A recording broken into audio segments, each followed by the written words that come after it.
...11. ayın 6'sında 2021'inde 2 daire aldım.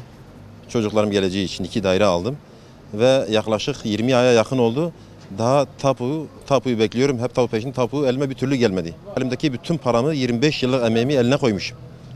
Yani ben fazlasını da ona verdim ki, dedim ki al bu parayla kendine iş yap. Yani elimden gelen şeyi fazlasıyla yaptığıma rağmen bana tapu veremiş. Ve şu anda kayıplardadır. Kendisi ortada yok. Ulaşamıyoruz ona. Şu anda çok mağdur bir durumdayız. Benim bir 25 yıllık emeğim, çoluk çocuğumun geleceği hepsi şu anda heba olmuş durumdadır. Ve yetkililerden el atmasını istiyorum. Bu işe bir çare bulmasını istiyorum. Yani benim gibi 23 tane arkadaş var. Belki daha fazla da olabilir. Bir daireyi bir 2 kişiye, 3 kişiye satmış şu anda. Yani çok mağdur durumdayız. Bu işe bir el atılmasını istiyoruz. Şu an Batman'dan bir daire aldık. Müteahhit piyasada yok. Paramızı ödedik, arıyoruz, ulaşamıyoruz. Ondan sonra geldik, dairemin başka birine de satıldığını duydum. O arkadaşla görüştüm. Aynı daireden bahsediyor. Adam şu an piyasada yok. Gelsin, mağduriyetimizi gidersin. Devletimize sesleniyoruz. Lütfen bize yardımcı olun.